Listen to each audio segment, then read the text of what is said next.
नमस्कार, जय हिंद। स्वागत है आप लोग का मेरे YouTube चैनल गोपाल पीडिया पे। तो आज का तारीख है 26 फरवरी और हम लोग सीरीज पढ़ रहे हैं आज का इतिहास का सीरीज। तो आज के इतिहास में हम लोग जानेंगे कि किस तरह से इराक ने कुवैत पे आक्रमण किया था, अटैक किया था, ठीक उसी मोडस ऑपरेंडी से जैसे कि आज रूस ने यूक्रेन पे आक्रमण किया हुआ है। उसके बाद आज जानेंगे थोड़ा सा नेपोलियन बोनापार्ट के बारे में कि किस तरह से नेपोलियन बोनापार्ट को जब हेलेना आइलैंड पे भेज दिया गया था और उसके बाद फिर से वो वहाँ से आज ही के दिन वापस आ जाता है आपका फ्रांस में, उसके बारे में जानेंगे। उसके अलावा गैलीलियो के बारे में, जैसा कि आप देख रहे हैं, उसके बारे में जानेंगे। गैलीलियो को ओस्ट कर दिया गया, गैलीलियो को बेदखल कर दिया गया रोमन कैथोलिक चर्च के द्वारा। इसके अलावा बीडी सावरकर के बारे में जानेंगे, विनायक दामोदर सावरकर के बारे में जानेंगे और एक और जो वही सद्दाम हुसैन के बारे में थोड़ा सा चर्चा करेंगे। तो शुरू करते हैं। जो पहला है उसमें है आज ही 26 फरवरी 1616 ईस्वी को, 25 फरवरी 1616 ईस्वी को गैलीलियो गैलीली को वहाँ के जो रोमन कैथोलिक चर्च थे और उन लोगों ने, यानी चर्च के पादरियों ने इनको जो है बेदखल कर दिया या बैन कर दिया, इन पे जो है पाबंदी लगा दिया। और कि जो आप अपना टीचिंग है, आप जो समझे हैं और पढ़े हैं और जो कि बता रहे हैं, उसके ऊपर इन बैन लगा करके इनको एक तरह से कहिए तो अंडरग्राउंड कर दिया गया। किस लिए बैन किया गया उसको आइए देख लेते हैं। क्योंकि इन्होंने बताया था और ये कि जो पृथ्वी है ये ऑर्बिट करती है सन की, यानी पृथ्वी सूर्य के चारों ओर घूमती है। हालांकि उस समय जिस टाइम पीरियड का ये बात हम लोग देख रहे हैं 1616 ईस्वी में, गैलीलियो का जो पीरियड देखिएगा तो ये 1564 ईस्वी में इनका जन्म हुआ था, 1642 ईस्वी में इनकी मृत्यु हुई थी। तो इस समय यूरोपियन समुदाय जो था पूरी तरह से चर्च के अधीन में था। यहाँ तक कि कहा जाता है वहाँ के उस समय जो राजा होते थे, राजा पर भी शासन चलता था पादरियों का, और राजाओं पे भी ये अपना हुक्म जताते थे। इतनी पावरफुल थे ये लोग। और इन लोग का जो ये मनसा था और इन लोगों का जो विचार था ये था कि ये जो पृथ्वी है ये जो ब्रह्मांड के सेंटर में है, यानी ब्रह्मांड के केंद्र में पृथ्वी है और सूर्य और बाकी ग्रह जो है पृथ्वी के चक्कर लगाते हैं। ये जो है रोमन कैथोलिक चर्च के जो पादरी थे उनके द्वारा ये इस्टेब्लिश्ड फैक्ट था। लेकिन सबसे पहले इस तथ्य का खंडन किया था कोपरनिकस ने। ये कोपरनिकस का पीरियड देखिए 1473 से 1543 ईस्वी में। तो कोपरनिकस को भी भारी विरोध झेलना पड़ा और ऐसा कहा जाता है बाद में कोपरनिकस को तो माफ़ी मांगना पड़ा। हालांकि माफ़ी गैलीलियो को भी मांगना पड़ा और ये गैलीलियो जो है, गैलीलियो का माफ़ीनामा करके एक जो है पूरा डॉक्यूमेंट है उपलब्ध, आप नेट के माध्यम से पढ़ सकते हैं। उसमें ये जो है सब चीज़ सही जानते हुए भी, चूँकि कोपरनिकस ने अपने अध्ययन के हिसाब से ये बोला था कि पृथ्वी जो है सूर्य के चारों ओर चक्कर लगाती है, ऐसा न कि पृथ्वी के चारों ओर चक्कर सूर्य लगाता है। लेकिन उसी को गैलीलियो ने दूरबीन के माध्यम से साबित किया और दूरबीन से दिखा करके साबित किया। फिर भी ये पादरी लोग ये मानने के लिए तैयार नहीं थे कि जो है सूर्य जो है के चारों ओर चक्कर पृथ्वी लगाता है। इस कंसेप्ट को कहते हैं ना, दो यहाँ पे टर्म आता है, इसको देख लीजिए। एक होता है जियोसेंट्रिक और एक होता है हेलियोसेंट्रिक। जियोसेंट्रिक में वैसे विचारधाराओं को रखा जाता है जिसमें पृथ्वी सेंटर में है और बाकी सब इसके अराउंड जो है चक्कर काट रहे हैं। और हेलियोसेंट्रिक का मतलब होता है सूर्य केंद्र में है और हमारा जो वायुमंडल है, हमारा जो ये जो प्लेनेट है, हमारा पृथ्वी है, वो सूर्य के चारों ओर चक्कर लगाता है। इसके अलावे जो इस पृथ्वी के अलावे जो मार्स हो गया, जुपिटर हो गया, सैटर्न हो गया, ये सारे किसके चक्कर लगाते हैं?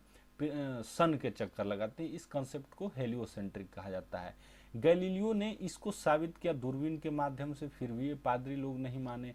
इसी चीज को केपलर ने साबित किया। आप लोग को पता होगा Kepler's law of planetary motion, किस तरह से पृथ्वी सूर्य के चारों ओर चक्कर लगाती है, और यहीं पे केपलर के द्वारा ही ये जो थ्योरी दिया गया है एरियल वेलोसिटी का, कि जो है, और इसमें केपलर के द्वारा ये भी बताया गया कि सूर्य के चारों ओर जो ऑर्बिट है वो एलिप्टिकल ऑर्बिट में पृथ्वी चक्कर लगाती है, और जब एलिप्टिकल ऑर्बिट में पृथ्वी चक्कर लगाती है तो इसका एरियल वेलोसिटी क्या होता है, सेम रहता है हमेशा। और इस कारण से पृथ्वी जब सूर्य के नज़दीक होता है तो पृथ्वी का स्पीड ज़्यादा हो जाता है, पृथ्वी सूर्य से जब दूर जाता है तो इसका स्पीड कम हो जाता है। इसी को कहा जाता है कंसेप्ट जो है कांस्टेंट एरियल वेलोसिटी। ये केपलर के द्वारा Kepler's law of planetary motion में इन्होंने स्थापित किया। इसी चीज को जो है न्यूटन, बाद में जब न्यूटन आता है, इस ऑर्डर को भी आप याद रख सकते हैं, कोपरनिकस, गैलीलियो, केपलर और न्यूटन।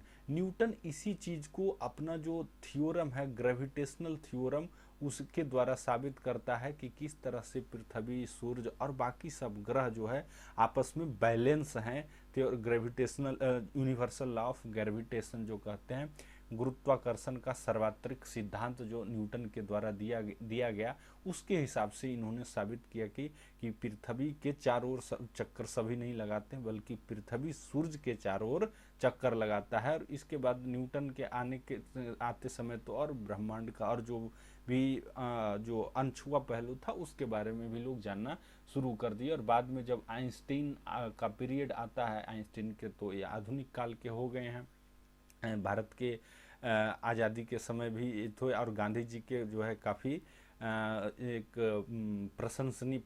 प्रशंसक थे गांधी जी के, और इनके द्वारा जो थ्योरी दिया गया था, थ्योरी ऑफ रिलेटिविटी, जिसको कहते हैं सापेक्षता का सिद्धांत, इन्होंने तो सारा कॉन्सेप्ट को ही उलट करके रख दिया। इनके द्वारा जो फेमस फार्मूला है E=mc², E for energy, M for mass और C for velocity of light.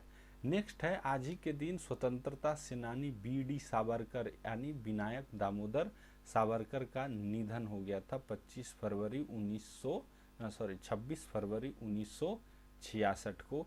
Vinayak Damodar Savarkar के बारे में जान लेते हैं। ये महाराष्ट्र के रहने वाले थे। 8 मई 1883 को इनका जन्म हुआ था।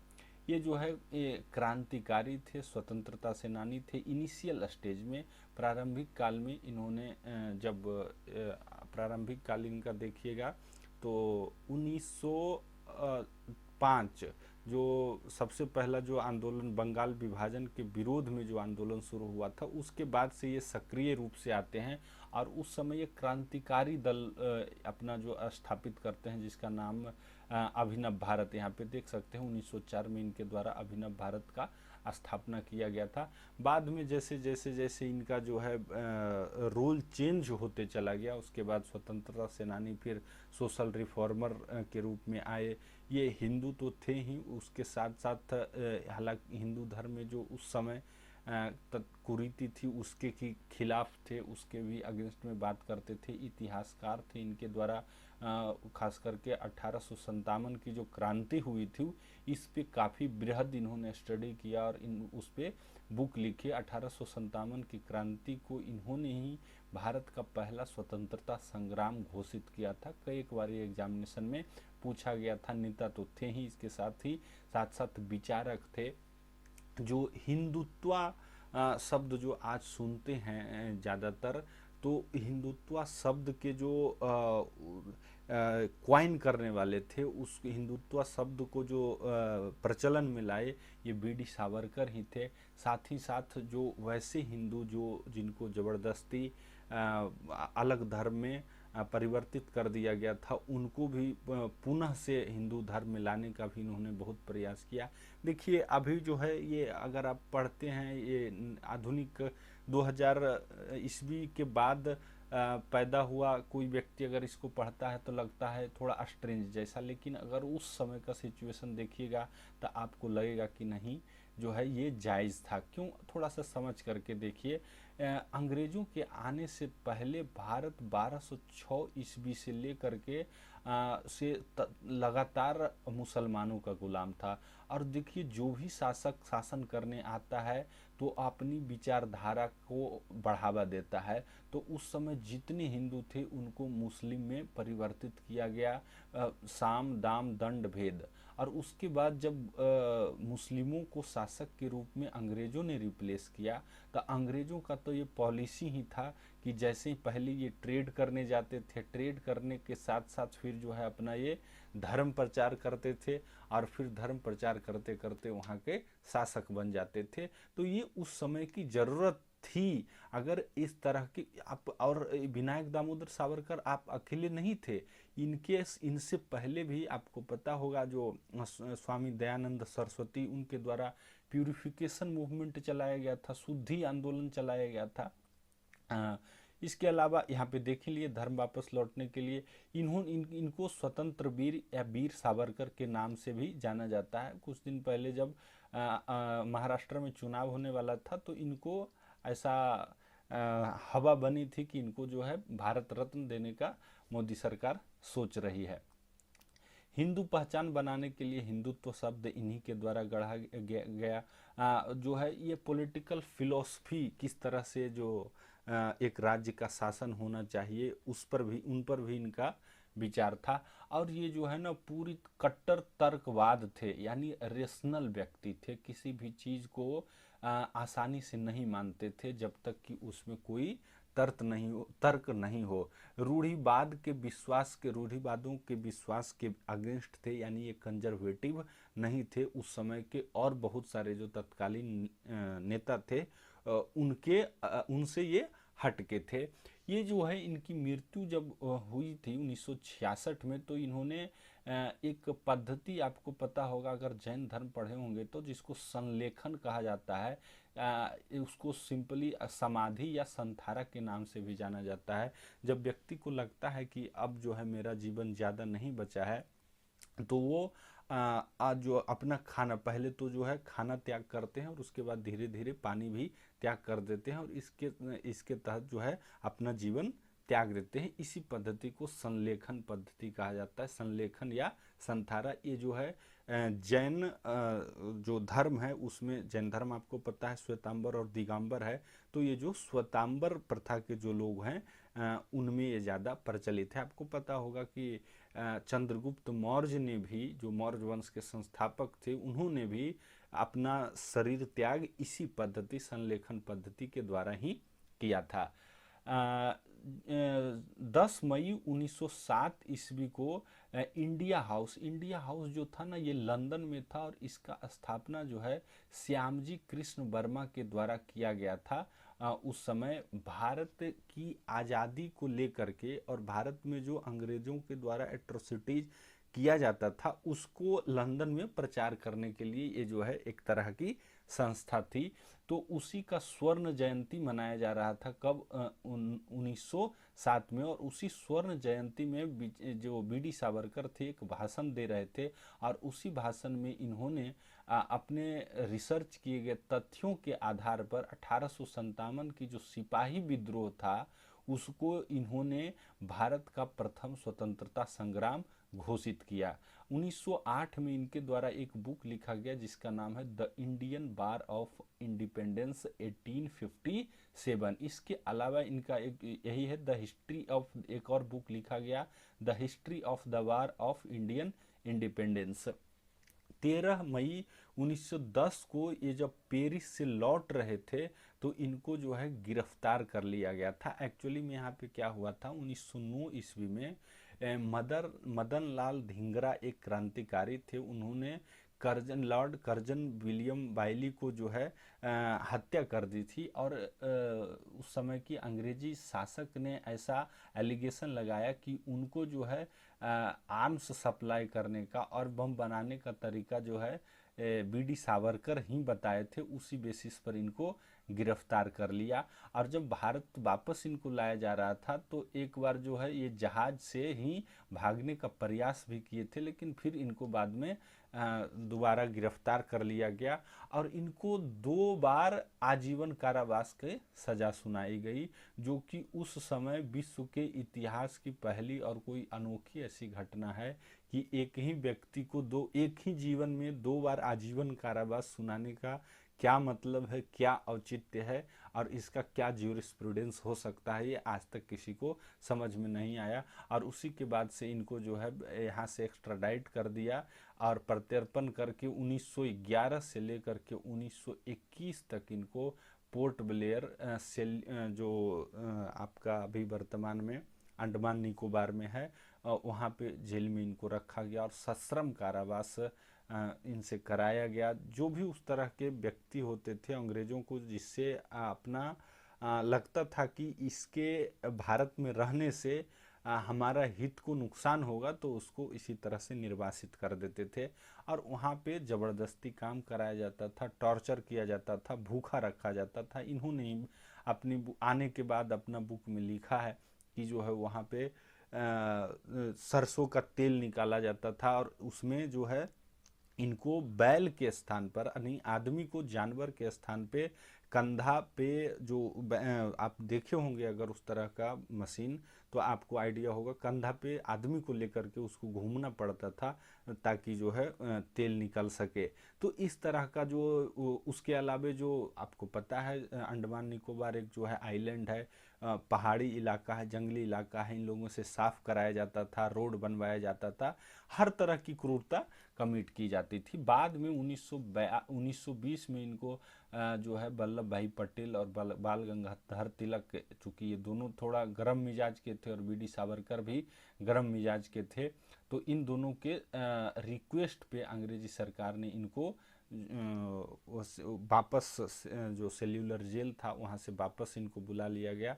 इस कंडीशन पे सशर्त इनको वापस बुलाया गया कि किसी भी तरह का अंग्रेज विरोधी गतिविधि नहीं करेंगे। उसके यहाँ आने के बाद फिर से इनका ट्रैक थोड़ा सा नॉर्मल हो जाता है, पहले जो मुखर थे थोड़े से अब सरल हो जाते हैं।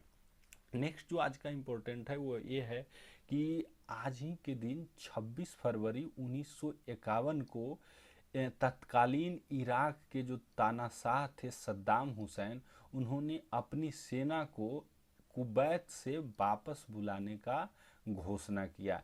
एक्चुअली में क्या हुआ था, आज उससे जानने से पहले थोड़ा सा कुवैत के बारे में जान लेते हैं। कुवैत देखिए एक छोटा सा, बहुत ही छोटा सा कंट्री है जो कि सैंडविच है ईरान और आपका इराक के बीच में, और इसकी राजधानी कुवैत सिटी है। मात्र सोच सकते हैं 17,000 स्क्वायर किलोमीटर इसका एरिया है। कुवैती दिनार यहाँ की मुद्रा है।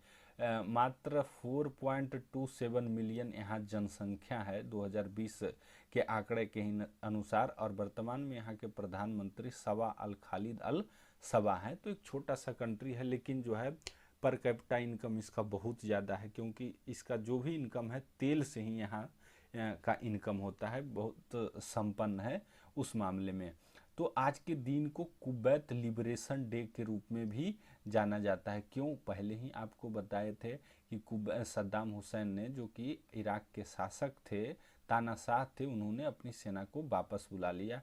हुआ था यूं कि 2 अगस्त 1900 ईस्वी को सद्दाम हुसैन ने एकाएक, हालांकि ये एकाएक नहीं था, सद्दाम हुसैन का प्लान पहले से ही था। जैसे अभी इसका तुलना कर सकते हैं ना, अभी जैसे रूस ने यूक्रेन पे आक्रमण किया हुआ है, तो सभी लोग कह रहे हैं कि सरप्राइज अटैक था, जबकि सारे लोगों को पता है कि रूस पहले से ही प्लानिंग कर रहा था।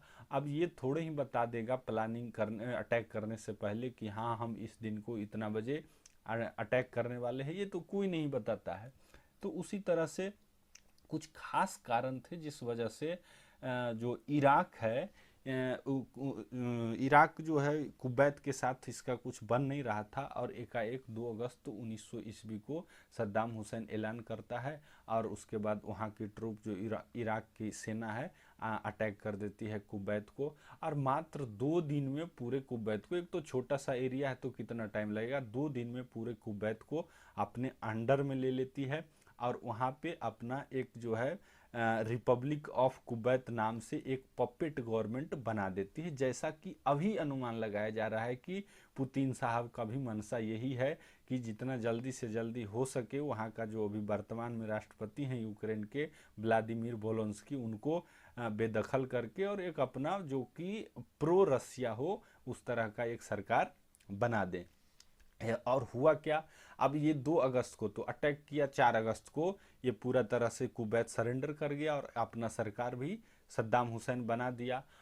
लेकिन जो चूंकि कुवैत एक छोटा सा कंट्री और कोई बड़ा कंट्री अगर उस पर हमला कर दे तो जो इंटरनेशनल, कुवैत चूंकि एक रिकॉग्नाइज्ड कंट्री था, यूएनओ में इनलिस्टेड था, यूएनओ का एक मेंबर था, तो सारे कंट्री तो चुप रहने वाले थे नहीं। इसके अलावा इंटरनेशनल बिल्ड ऐसा बनाया गया कि जो है यूएनओ यानी अंतर्राष्ट्रीय जो संघ है यूएनओ, यूनाइटेड नेशन ऑर्गेनाइजेशन, उसके द्वारा एक फोर्स ऑथराइज किया गया जो कि अमेरिका के नेतृत्व में एक्शन लेने वाला था। और उस रिजोल्यूशन का नाम है, यूएनओ के द्वारा जो पास किया गया, रिजोल्यूशन नंबर 660। ये कब हुआ घटना, 3 अगस्त 1990 को। और उसके बाद United nation authorised coalition force led by USO ने अपना जो है स्ट्राइक शुरू किया और फिर जो है सद्दाम हुसैन को बाध्य किया गया कि आप जो है अपनी सेना को वापस बुलाइए। और इस घटना को जो है प्रथम गल्फ वार या फर्स्ट गल्फ वार यानी प्रथम खाड़ी युद्ध के नाम से भी जानते हैं।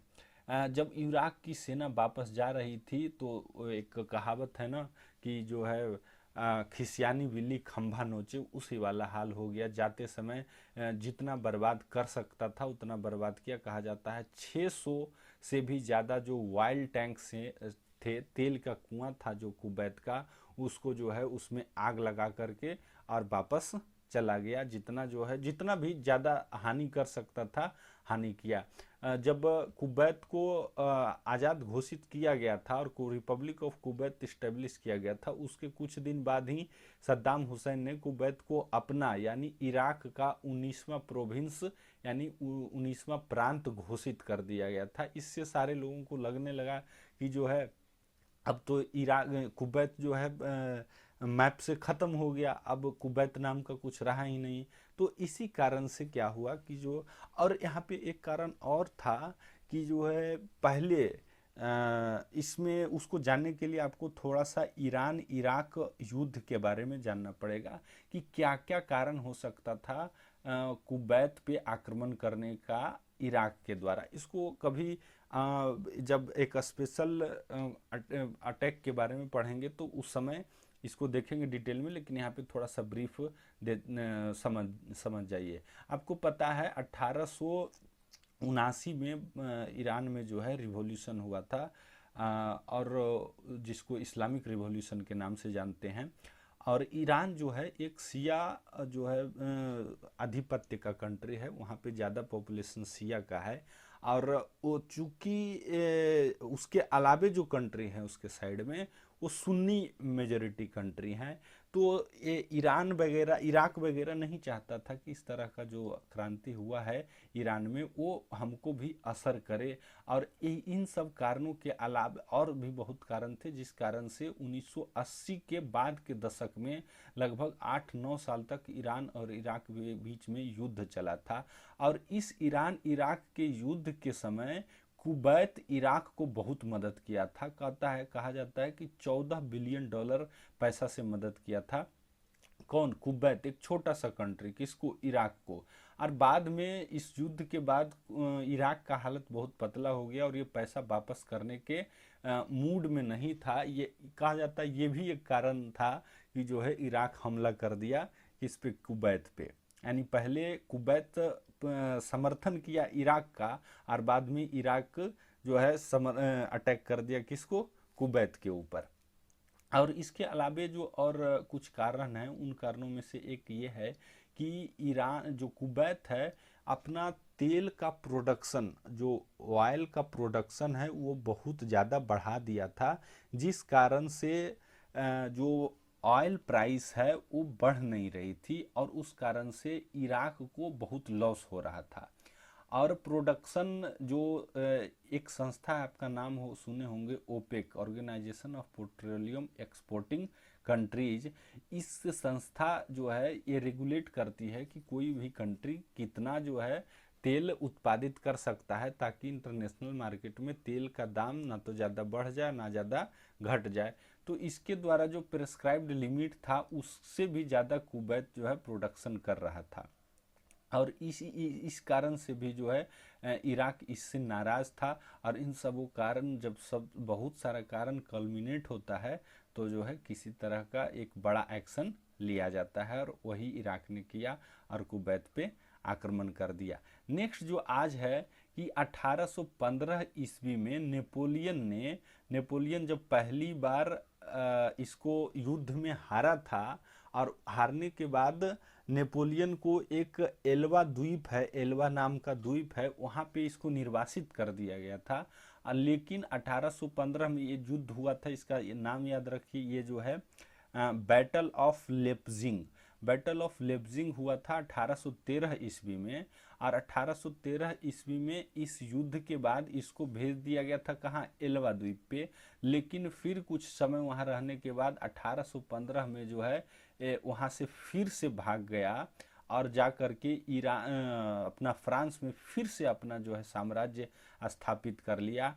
और फिर से 1815 में ही एक फाइनल बैटल हुआ, जिसको बैटल ऑफ वाटरलू के नाम से जाना जाता है। और इस बैटल जो जून 1815 में हुआ था, इसके बाद फिर नेपोलियन का इसमें दूसरा सक्सेसिव लगातार दूसरा हार था बैटल ऑफ लेप्जिंग के बाद। और इसके बाद इसको एक और वीरान सा सेंट हेलेना द्वीप पे निर्वासित कर दिया गया, जो साउथ अटलांटिक ओशन में है, और जहाँ पे यहाँ से फिर कभी वापस नहीं आ पाया, और वहीं पे इसकी मृत्यु हो गई नेपोलियन बोनापार्ट की। कब, 1821 ईस्वी में, मात्र 51 वर्ष की उम्र में।